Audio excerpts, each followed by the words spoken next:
আসসালামু আলাইকুম সবাইকে। সবাই কেমন আছেন? আশা করি আল্লাহর অশেষ রহমতে সবাই ভালো আছেন। আলহামদুলিল্লাহ আমি অনেক ভালো আছি। আজকে আমার বাচ্চার বয়স হচ্ছে 4 দিন। 4 দিন পরে ব্রুডিং এর শেষ সময়।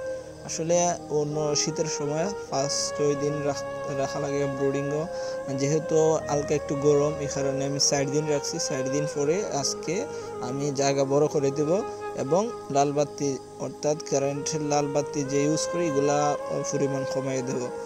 আর এর জন্য আজকে একটু বাড়তি একটু কাজ করা লাগবে। আর বিশেষ করে আমার কাছে সবচেয়ে কঠিন কাজ মনে হয় এইটা, কারণ যেহেতু বাচ্চাগুলা বয়স থাকে অল্প, আর এই সময়টার মধ্যে বাচ্চাগুলা ট্রান্সফার করা এক জায়গা থেকে আরেক জায়গা খুবই ডিফিকাল্ট। বাচ্চা একদিকে দিন দেখাইলে অন্যদিকে যায়। বাচ্চার আসলে এই সময়টার মাঝে খুবই কষ্ট হয় যে এক জায়গা থেকে এক জায়গা স্থানান্তর করা। আর এই কাজটা করার জন্য এখন রেডি হচ্ছি। মূলত আমার বাচ্চা এখানে 750টা বাচ্চা আছে। আর এর জন্য যেহেতু একটু হালকা গরম আছে এই কারণে আমি একটা ব্রুডিংয়ের মধ্যে ব্রুডিং করছি। আজকে হচ্ছে আমার বাচ্চার 4 দিন বয়স। আর বাতিগুলা সবগুলা এখন অফ করে রাখছি।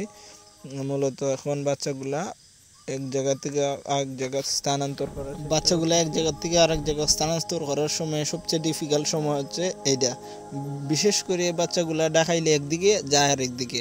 বাচ্চা যেহেতু বয়স কম এই কারণে হাত দিয়ে ধরাও যায় না, আবার দেখাইলেও যায় না। আসলে এই সময়টার মাঝে খুবই কষ্ট করিয়া স্থানান্তর করা লাগে। বাচ্চা বড় হয়ে গেলে আবার এই সমস্যাটা হয় না। বাচ্চার বয়স যেহেতু কম, এমন এই সময়টার মধ্যে আসলে বাচ্চাগুলো হাত দিয়ে ধরাও মুশকিল, আর দেখাইলেও যায় অন্যদিকে। আর প্রায় দীর্ঘ 2-3 ঘন্টা যুদ্ধ করার পরে আমি মোটামুটি একটা পরিবেশে আনতে পারছি। আসলে মুরগি পালার মধ্যে আমার কাছে যতটা কষ্টের কাজ মানে এ পর্যন্ত আমি ফেস করছি তার মধ্যে অন্যতম কাজ হচ্ছে এইটা। আসলে বাচ্চাগুলারে ছোটোবেলায় এইভাবেই এক জায়গা থেকে আরেক জায়গা স্থানান্তর করাটা